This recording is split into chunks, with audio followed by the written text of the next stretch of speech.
There is a truth no one tells men. The longer you stay single, the stronger you become. Not because you reject love, but because you learn how to live without needing it. When a man no longer fears silence, no longer chases after the approval of others, that is when he steps onto a path no one else can walk for him.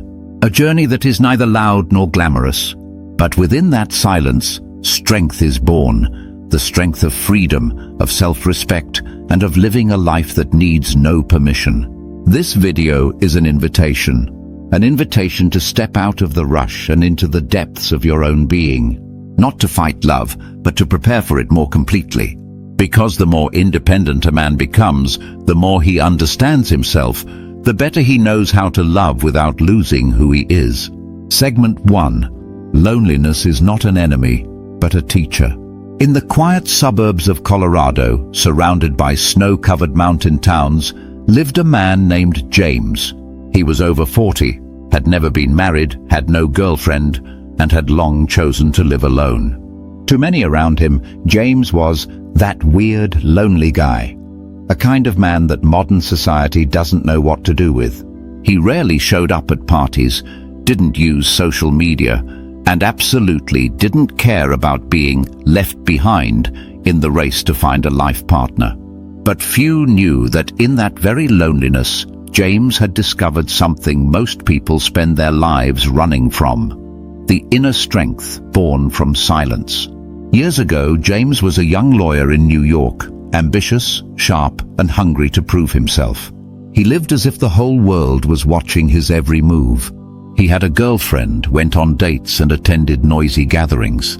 But in all of it, James felt an emptiness he couldn't name. It wasn't a lack of love, it was a lack of connection with himself. One day, after months of exhausting litigation that drained him both physically and mentally, James stood by the window on the 23rd floor of his office building.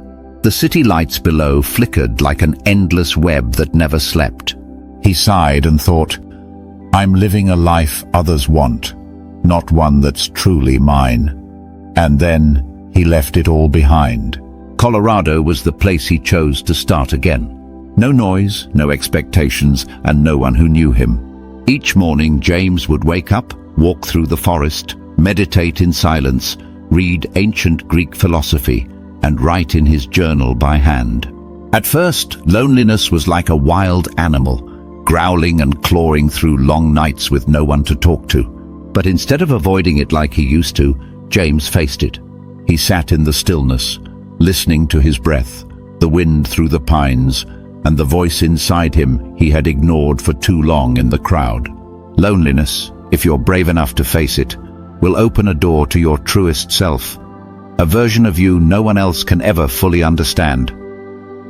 He realized that for years he had been afraid of being left behind, afraid of not being loved, not being praised, and that fear had taken away his freedom. Now, without needing validation from anyone, he felt as if he had taken off an invisible armor he'd worn since youth. He no longer tried to please others. He simply lived in alignment with who he truly was, and that was enough. One time, a young woman passing through town met James in a small coffee shop. They talked a few times. She said, "You're really different. You don't seem like you're trying to impress anyone." James smiled softly and replied, "I no longer feel the need to be chosen. I just choose to live authentically. And if someone values that, they'll stay." James's story isn't meant to suggest that everyone should live in solitude forever. Rather, it proves that only when you accept loneliness do you stop trading your worth just to keep someone around. And when you no longer need love to fill a void, you become the kind of person who is truly lovable. Silence doesn't kill you, it sharpens you, and in that silence you finally hear the one voice you've long ignored, your own. Reflective question: if today you sat alone, no social media, no messages, no notifications, would you feel fear or peace? Segment 2. You don't need to be chosen. You are the one who chooses. In the heart of Austin, Texas, where modern life blends with music, coffee, and technology, there was a man named Cole. He was 35 years old, had a stable career in software design, had gone through several serious relationships, and had once proposed to a woman he deeply loved. But that day she said, "I need someone who makes me feel more special." And then she left. Cole didn't get angry, nor did he try to hold her back. But that night, he sat for hours on the balcony of his apartment, staring at the streetlights and asking himself, "What did I do wrong? Where was I not enough?" A familiar question many modern men have asked themselves, in the pain of being left behind, not because of a lack of love, but a lack of impression. In the weeks that followed, Cole did what almost anyone would do in the era of Tinder and Instagram. He tried to improve himself, not in a way that was truly about growth, but by turning himself into a version more easily accepted. He started high-intensity workouts, changed his hairstyle, learned how to flirt through texts with the right algorithm, bought a few expensive outfits to boost his appeal, and then he started dating again, quickly and often. But none of the relationships lasted. They passed by like the swipe left and right gestures on dating apps. And the more he experienced, the more Cole felt empty. Not because those women were bad, but because he realized he didn't really choose them. He was just afraid of being chosen too late. One night, in a conversation with an old friend named Marcus, a retired doctor who had lived alone for more than 20 years after his wife passed, Cole confessed, "I'm tired of constantly trying to seem good enough for someone to think I'm worthy." Marcus smiled and replied, "You've been living like a job applicant in your own life. But the person who truly has value is the one who learns to say no first." Those words hit like a wake-up slap. Cole began doing the opposite of what society had told him. He stopped texting when he didn't feel honest. He redefined his standards for relationships, no longer based on appearance, but on the depth of the conversation. He learned to turn down dates if they were only about avoiding loneliness. He chose stillness over something temporary. What's scary isn't that no one chooses you, it's that you lose yourself just to be chosen. Once, a beautiful and popular woman on social media suggested they meet after just a few messages. But when Cole realized she was only looking for someone to fill a temporary boredom, he politely declined. No hesitation, no fear of missing an opportunity. Because now, he was no longer the one waiting to be chosen. He was the one asking, "Is this truly worthy of me?"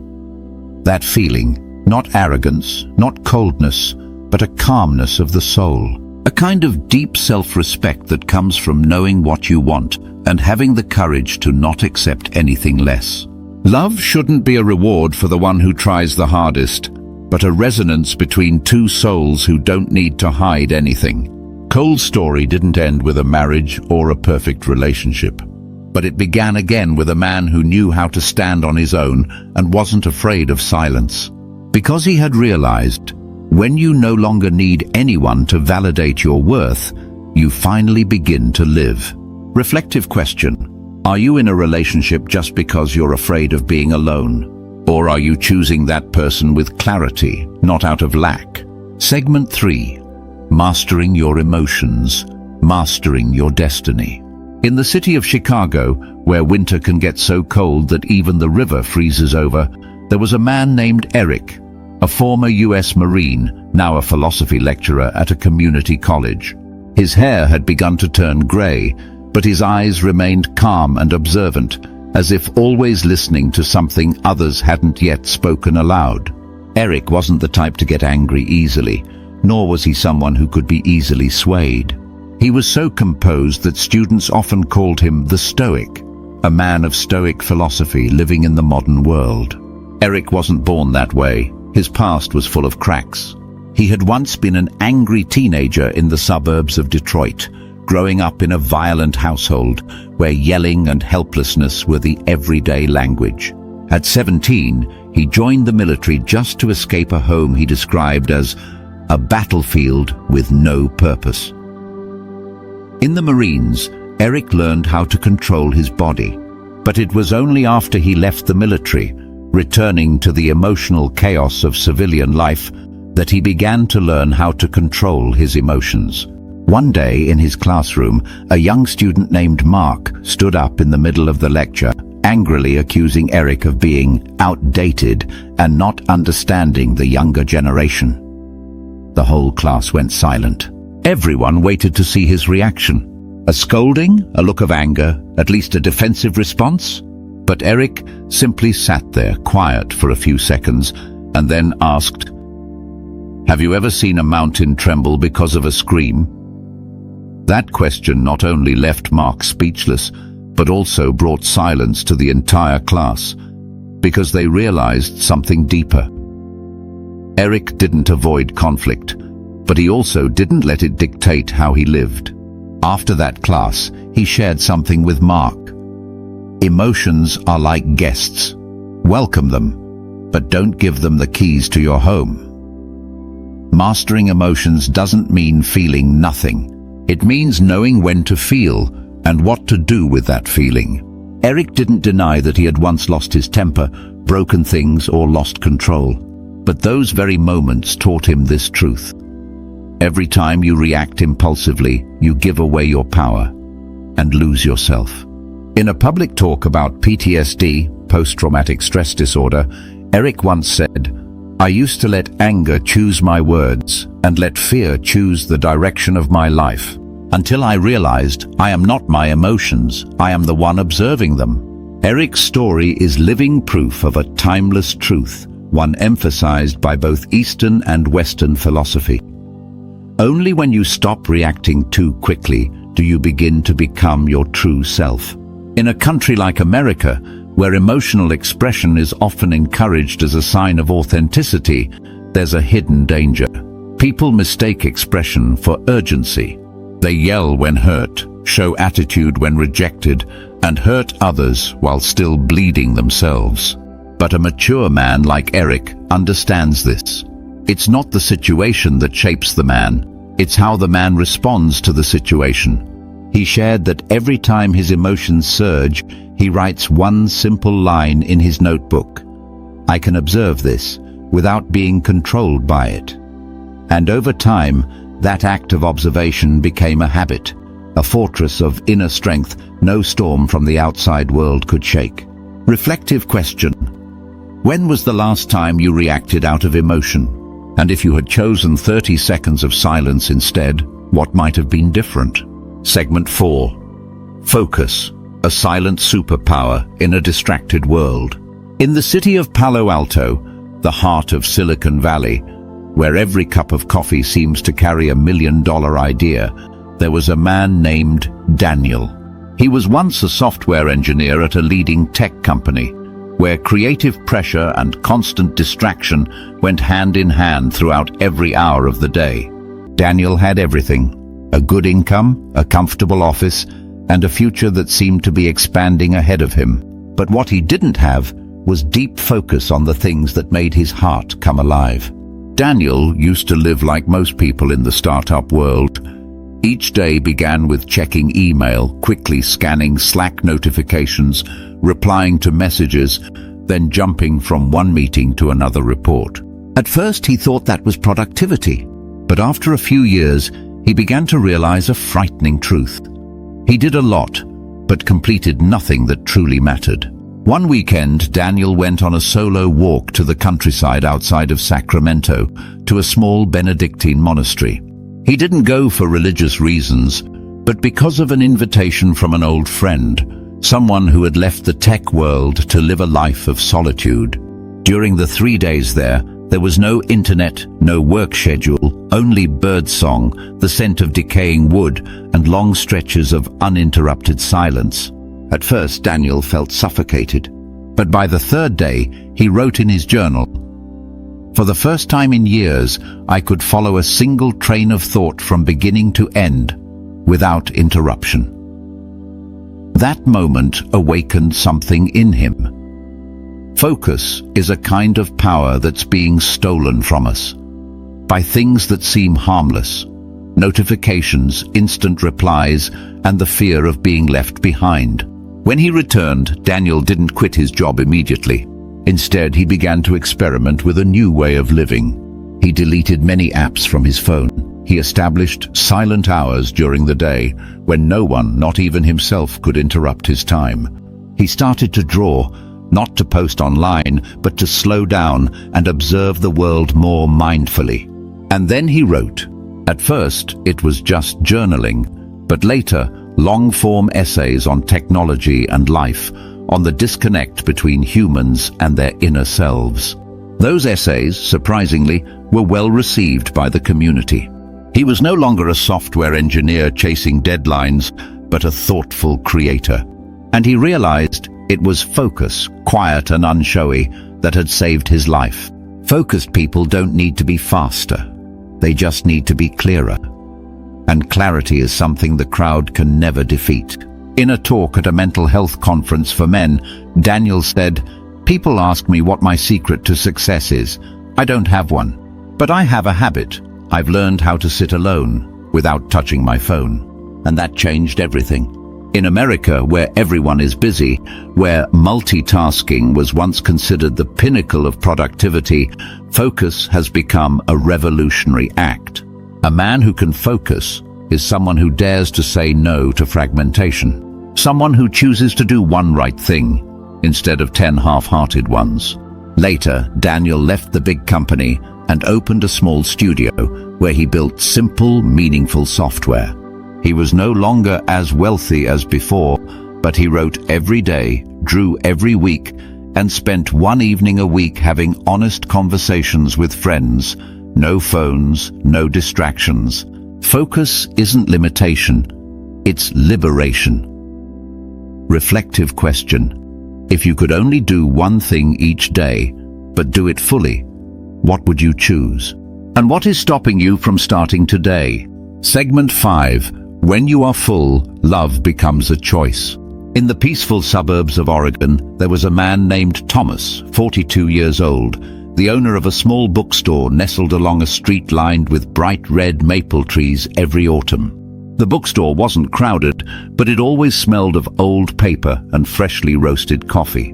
Locals in the area called Thomas the quietest man on the street. No one really knew his past, only that he had once been a finance professional in New York, and then one day gave it all up, disappeared from the social map, to choose a simple, solitary and fulfilled life. Nearly 10 years ago, Thomas had fallen deeply in love with a woman named Eleanor, a painter, free-spirited, charming and vibrant like a summer rain. They loved each other in the sleepless nights of New York, when both still believed that love was the answer to every wound of the soul. Thomas worked like mad to build a stable future for them both. Eleanor, on the other hand, dreamed of an adventurous life. Gradually they grew tired, not because the love had ended, but because neither of them was full enough to love without needing. Then one afternoon, when Thomas returned after a 16-hour workday, Eleanor had left behind a letter. "I'm not leaving because you're not good. I'm leaving because I haven't found myself either. And I don't want us to get lost together in a journey with no clear destination." Thomas broke down. He used to think if he lost her, he would have nothing left. But that moment of loss led him onto a journey no one else could walk for him, a journey to rediscover his true worth. Thomas left New York. He drove across the United States with no map, no plan. He slept in his car, kept a journal, reread old books, and began to learn something he had never known before: how to become friends with himself. When you no longer need love to fill the emptiness, you realize real love is not salvation, it is resonance. At a roadside cafe in Idaho, an old cafe owner said to Thomas after hearing his story, "You think you lost her. But really, you've been given a rare opportunity, the chance to realize your worth without needing anyone else." From then on, Thomas began to live more slowly and mindfully.